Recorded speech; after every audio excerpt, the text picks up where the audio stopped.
Good afternoon, everybody. I'm Garrett Fuller with MMORPG. We are in PAX East. I am with John Lander, executive producer of EVE, and we're going to talk about EVE and Dust and all things CCP, which is pretty amazing, I know. Our website and EVE have really grown up together in the MMO space, and we were talking about that before, how important that is. So my first question is, where are you guys at right now with EVE leading into the Dust integration? And how is the game right now? Yeah, so the game's never been more successful. So we've broken 500,000 subscribers worldwide. I saw that. Did that earlier this year, which has been a great moment for us, especially as we're about to become a 10-year-old game. I know, right? May 6th. Crazy, 10 years. I know. Yeah, and I think one of the very few, if not the only, sort of MMO game which has consistently grown every single year for those 10 years. So the game's never been healthier. We spent most of 2012 really sort of going back to the core of the game, making sure that we invested a lot of time in what was a 9-year-old game and sort of giving it a bit of TLC and getting it up to scratch, really to build the foundations for stepping into the second decade for EVE. And today, great reception at PAX East, where we announced our upcoming expansion, EVE Online Odyssey, which will be out on the 4th of June. And that really is about going back to really where it all began 10 years ago, which was this amazing universe, which is so much in it, but which still has a sense of wonder.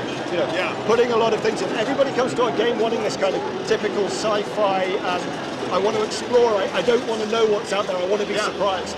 So really adding some of that in, but also changing how players actually find that content. So there's been a big question that we've been trying to answer for a while now, which is when players say, what do I do next? There's a lot to do in a 10-year-old game.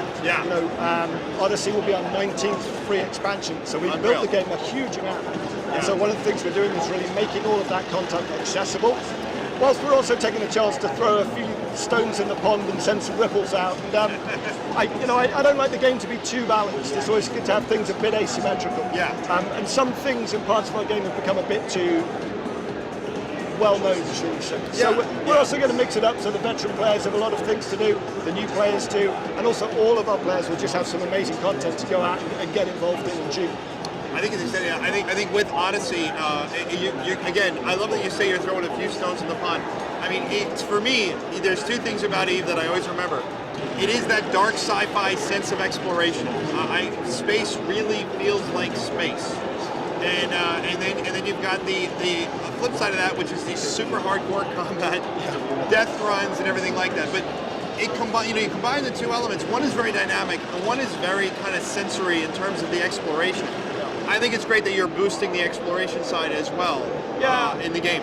Absolutely, and it's personally it's always been a disappointment for me that it was just so hard to get into exploration. And then eventually you just Google some sites and you know everything you can find anyway. So mixing that up, but making it the kind of the barrier to entry lower.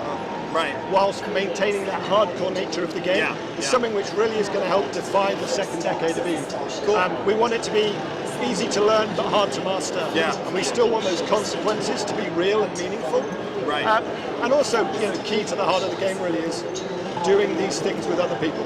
It's about human interaction. It's about making sure that you're reaching out, either going against somebody or working together with somebody to achieve a goal. Because that's more meaningful, those memories are more powerful than anything we could script or create. Absolutely. Now, in terms of Dust, how has it been for you guys on the development side? Talk about an epic kind of hurdle to integrate those two games. How's it been working? I mean, we hear about it all the time from Dust, right? We do the interviews and everything, and they say, oh, Dust is going to be doing X with EVE, and Dust. How is it from the EVE side, looking at Dust and forming that integration between the two games? It's really hard. But the great thing is that both of the studios really recognize that this is something which is unique in the industry. Something with a just ridiculous amount of potential to it. It's too good an opportunity to screw up, frankly. It's really hard, but that's fine. We do hard things. What's defined CCP, we don't really go for the easy route. I'm on weekly calls with my opposite number, Brandon, the executive producer for Dust. we have a team that's actually in Reykjavik, which concentrates on the shared areas between the games in terms of gameplay. Right. We reorganized the company quite a bit through 2012, so there is now a whole group of people who are looking at how do we make sure these games coexist on the same supercomputing cluster, what are the protocols to talk to each other. Our economist is saying, okay, how do we make sure this single economy... Dr. E, he's doing these things. There's a lot of things to worry about and to take into account, but we're starting with baby steps. You already see, yesterday we had this amazing event where EVE Online spaceship pilots, Dust Mercenaries, some of them actually on these consoles we're seeing behind us, took part in a big storyline event which helps mold how the universe happens. Right. And the two groups of players coordinated and they destroyed a huge Titan-class ship in orbit around the planet. And that has now changed the universe. So that Titan's no longer in orbit. If you actually look at the map that's being played today, the remains and the ruins of that Titan were impacted into the ground. These guys are playing around the wreck. Oh man. You can see the destruction on the planet from within EVE. Those kinds of interaction, if not kind of gameplay, but they're meaningful, and people say, people go and travel to those sites to see it. So couple that with the gameplay of being able to call in multiple bombardments as we start to more closely integrate the economies, and as the uprising of the Dust Mercenaries starts to spread beyond the areas in New Eve where they are right now, I think you're going to see much, much closer ties. We've got a session where we're getting together in a couple of weeks. The number of plans and ideas and things that are being done, no one else has done it. We've got a clean slate. We can do whatever we want with this. And the temptation is almost to do too much and make it do too much and have the potential to just really knock one of the other games. Right. So the hard bit for us is to say, no, scope it back, take it easy. Don't bite off too much. Because the temptation is there with some of the great things we have. I think it's amazing.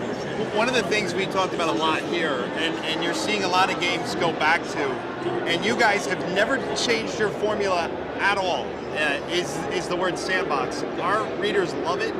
And I know John is a fan, and EVE has always stayed a sandbox game. MMOs are now fighting to get back to that after the theme park years. What is it like for you guys to sit there and go, we've always done this, And how do you see it moving in the next couple of years, where you're seeing a lot of things filter back into that system, but you've perfected it.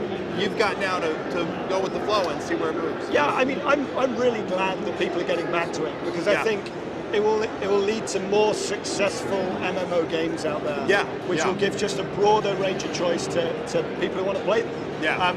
I think it's a very hard thing to do well, to make a game where you are, ultimately you don't know what the outcome will be. Right. You have to go through it, you have to experience it, you have to almost embrace the loss of control. That you have to give to your players. Because without that, you can't really have a sandbox game. If you're always going in and changing it to how you as a developer think it should be, then actually what your players are doing isn't theirs anyway. It's just it's kind of a sham. But that's a hard thing to do, and it has grave consequences, and you've got to be pretty bold to do it. But I'm glad that people are getting more into that mode, because you look at the way the industry's gone with increasing budgets and huge amounts of content that people need in their theme parks to do, and you can't support that. It's very hard to continue to do that. Some people can, and I look at some of the companies out there who are doing it, and they're doing it well. But it's not. You actually look at the number of successful MMOs that are growing, and it's a pretty small niche. I think going back to a sandbox and learning the skills, getting a broader base of developers and designers who actually know how to do this, get publishers who actually say, this is a risk we want to take, and it could be great. I think that is a really important step for our industry. And I really hope that it just continues to carry on. I'm going to GDC next week. I'm hoping to sit down with a lot of producers. I know we've got our lead game designer going out. We've got our senior producer of game development going out. We want to start sharing these, to be fair, very hard-won lessons. It hasn't come without casualties. We've had problems. Sure, of course. We've had big scandals. We've had things that have gone wrong. Sure. But I think, with a 10-year-old game and a 10-year-old set of experiences, we've got a lot to share. I think it's what's great about it. And I want to end, I know we've been talking a lot, but I want to end with what is your message to fans? EVE is 10 years, you've stood the test of time, a decade-old game. In my opinion, one of the games that really captured space exploration and science fiction the best across the board, console, anything like that. You guys really captured it perfectly. So what's your message to fans now?